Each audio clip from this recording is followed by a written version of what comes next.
जय श्री राम दोस्तों। सब सुख लहे तुम्हारी सरना, तुम रक्षक काहू को डरना। सुंदर कांड की महिमा का जितना ही गुणगान करें उतना कम लगता है। मैं जब सुंदर कांड के पाठ करती हूँ, जैसे मंगलवार या शनिवार मैंने बताया, मुझे इतना पॉजिटिव फील होता है, इतनी ऐसे शांति फील होती है ना कि मैं आपको बता भी नहीं सकती। आप अगर किसी मंदिर में जाते हैं, किसी भी देवी देवताओं के मंदिर में आप जाते हैं, आप देखेंगे कि जब आप दर्शन करने के बाद कुछ 5 मिनट 10 मिनट हम बैठते हैं ना वहाँ पे, ऐसा लगता है कि शांत लगता है और एकदम पॉजिटिव फील होता है। कभी कभी तो ऐसा लगता है कि इस जगह से जल्दी जाने का मन ही नहीं करता है। वैसा ही फील आपको होता है जब आप सुंदरकांड का पाठ करते हैं, हनुमान चालीसा का पाठ करते हैं, या जिन देवी देवताओं को आप मानते हैं, आप डेली की जो पूजा आरती करते हैं, उसके बाद भी आपको वैसा ही फील होता है।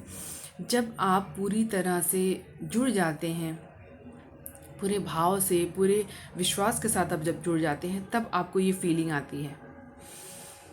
हनुमान चालीसा का अगर मैं बात करूं कि जब आप हनुमान चालीसा करते हैं तो सबसे पहले जो आपको अनुभव आता है ना कि कई लोग जो डिप्रेशन में रहते हैं, कई लोग जो नींद ना आने की तकलीफ़ में रहते हैं, या टेंशन की वजह से कई लोगों को नींद नहीं आती है, आप डेली हनुमान चालीसा का पाठ करना स्टार्ट कर दीजिए। अगर आपके पास ज़्यादा टाइम नहीं है, आप विषम संख्या में, जैसे 1 हो गया, 3 हो गया, 5 हो गया, 7 हो गया, 11, जितना आपके पास टाइम है आप करना स्टार्ट कर दीजिए। आप देखेंगे आपको सबसे पहले अनुभव यही आएगा कि आपको जो टेंशन था, जिसकी वजह से आपको नींद नहीं आ रही थी, या जो लोग डिप्रेशन का शिकार हो जाते हैं, उन लोगों को इतना अच्छा फील होगा, पॉजिटिव फील होगा, आपको बहुत अच्छा लगने लगेगा। आप स्टार्ट करिए और रेगुलर स्टार्ट करिए।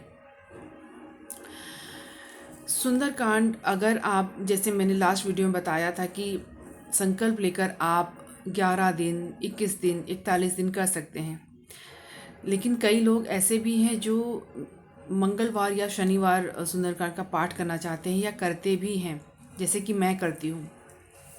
तो बहुत सरल विधि है, आपको कुछ भी ज़्यादा नहीं करना है, लेकिन एक चीज़ आप कर सकते हैं। उसमें एक चौपाई है, एक दोहा है जो माता जानकी ने हनुमान जी से कहा था कि जब आप राम जी से मिलना, तो वो चौपाई मैं आपको पढ़ के बताना चाहती हूँ, और उसका जो भावार्थ है वो भी आपको मैं बताऊँगी, और मैं ये क्यों बता रही हूँ, ये चौपाई का जिक्र मैं क्यों कर रही हूँ, वो भी आपको वीडियो में बताऊँगी।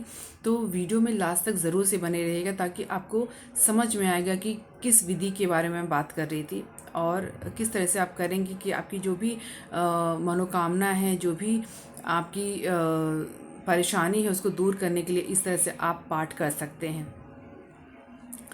तो माँ जानकी हनुमान जी से कहती हैं कि कहेहु तात अस मोर प्रणामा, सब प्रकार प्रभु पूरन कामा।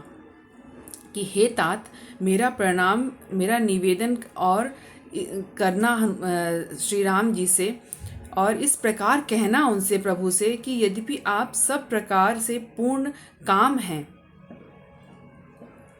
उसके बाद वो कहती हैं कि दीन दयाल विरुद्ध संभारी, हरहु नाथ मम संकट भारी। आपको किसी प्रकार की कामना नहीं है, तथापि दीनों दुखियों के पूरी तरह दया करने वाले आप, मुझ दीन दुखी पर इतना बड़ा जो संकट आया है, तो मुझे दीन समझकर आप मेरे संकट को हर लीजिए, उसको दूर करिए। इस तरह से माँ जानकी ने हनुमान जी से कहा था कि आप जाकर प्रभु श्री राम जी से, दीन दयाल जो हैं, उनसे कहना कि आप तो दीनों के दीन हैं, तो जब इतनी बड़ा संकट मुझ दीन पे आया है, तो आप उसको दूर कर दीजिए। ये जो चौपाई है कि दीन दयाल विरुद्ध संभारी, हरहु नाथ मम संकट भारी, इसका आपको संपुट लगाकर सुंदरकांड का पाठ करना है।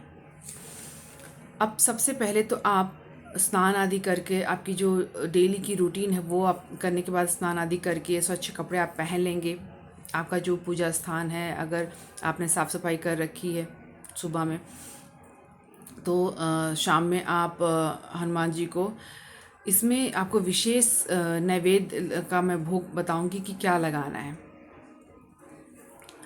दीप के लिए आप गाय का घी ले सकते हैं, सरसों का तेल ले सकते हैं, चमेली का तेल ले सकते हैं, तिल का तेल ले सकते हैं। इसमें से किसी भी आप तेल का दिया लगा सकते हैं, ठीक है।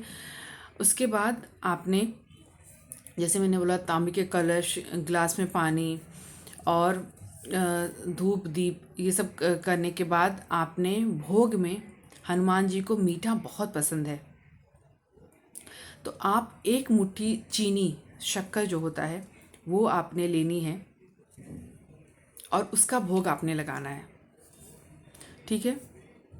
अब आप आसन लेकर बैठ जाएंगे। धूप दीप कर लेने के बाद अब भोग आपने चीनी का जो है वो लगा देना है हनुमान जी को। उसके बाद आपने श्री राम स्तुति कर लेनी है एक बार।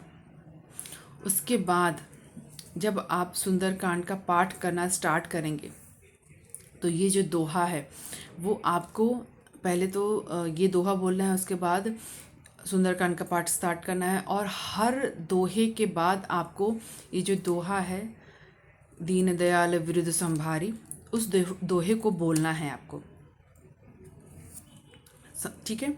सुंदरकांड के हर दोहे के ऊपर और हर दोहे के नीचे आपको इसका संपुट लगाना है। मतलब संपुट लगाने का मतलब होता है किसी दोहे को आप बांध कर रहे हैं। इससे क्या होगा, इससे जो आपका जो पाठ है उसकी जो शक्ति है वो कई गुना बढ़ जाएगी, और आप जिस मनोकामना को लेकर पाठ कर रहे हैं, वो आपकी जो मनोकामना है वो शीघ्र अतिशीघ्र फलित होगी। जितना जल्दी हो सकेगा, जितना आपकी जो मनोकामना है, अब उस पर डिपेंड करता है कि पहले तो आप किस भाव से, विश्वास और श्रद्धा से आप कितने जुड़े हैं, वो डिपेंड करता है।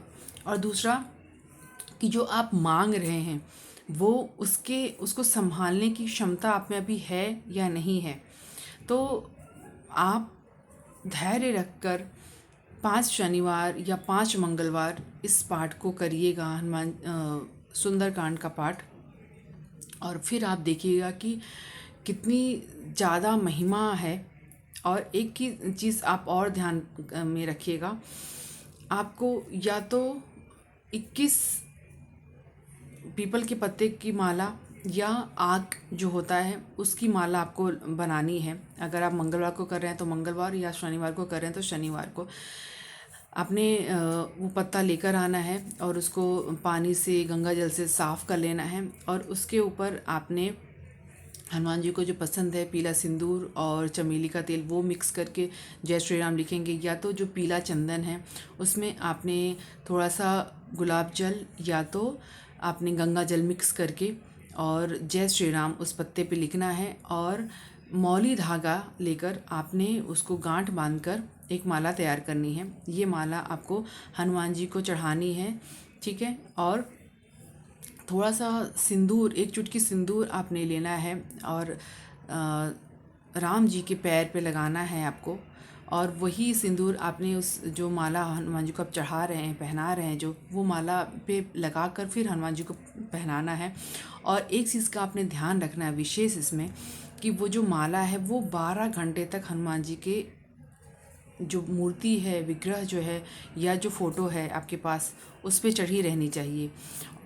ये उपाय आपको घर में ही करना है। जैसे कि मैंने बोला कि 12 घंटे तक वो जो माला है वो हनुमान जी के गले में रहनी चाहिए, क्योंकि अगर आप मंदिर में जाकर ये उपाय करते हैं तब वहाँ पर जो पुजारी जो होते हैं वो थोड़ी देर टाइम बाद आपकी जो माला है निकाल देते हैं, क्योंकि और भी भक्तजन हैं वो भी अपना मन्नत वगैरह लेकर आते हैं और माला चढ़ाते हैं, तो उनको हटाना ही पड़ेगा। इसलिए ये इस उपाय को आप घर पर ही करिए और पूरे विधि विधान से आप करिए। अगर कुछ भी आपको लगता है, आपको समझ में नहीं आया, तो आप मुझे कमेंट के द्वारा पूछ सकते हैं। मैं आपको कमेंट में भी जो चीज़ें आपको नहीं समझ में आई है वो आपको मैं डिटेल में बता दूंगी। तो इस उपाय से अगर आप 5 शनिवार या 5 मंगलवार करते हैं किसी भी मनोकामना को लेकर, चाहे वो शादी विवाह की आपको परेशानी आ रही है, चाहे आर्थिक तंगी से आप परेशान हैं, चाहे आप घर लेना है या कर्जा बहुत ज़्यादा हो गया है आपके सर पे, गृह कलेश है, नेगेटिव चीज़ें आपको परेशान कर रही हैं, डिप्रेशन की वजह से आप बहुत परेशान हैं, किसी भी समस्या को लेकर आप संकल्प लेकर इस पाठ को कर सकते हैं। और आप ये ज़रूर से करके देखिएगा, आपको इसका बहुत अच्छा लाभ मिलेगा। वीडियो में लास्ट तक बने रहने के लिए आप लोगों का दिल से धन्यवाद। वीडियो अगर पसंद आई हो तो लाइक और सब्सक्राइब ज़रूर से करिएगा। कमेंट में प्रभु श्री राम जी का, प्रभु बालाजी का नाम लगाना मत भूलिएगा। किसी एक को ये वीडियो जो है शेयर करिएगा। जैसे मैंने हर वीडियो में आपको ये चीज़ बोली है कि आप अगर किसी की मदद करते हैं तो वो आपकी ही मदद होती है। मिलते हैं हमारे नेक्स्ट वीडियो में, तब तक के लिए जय श्री राम, जय प्रभु बालाजी।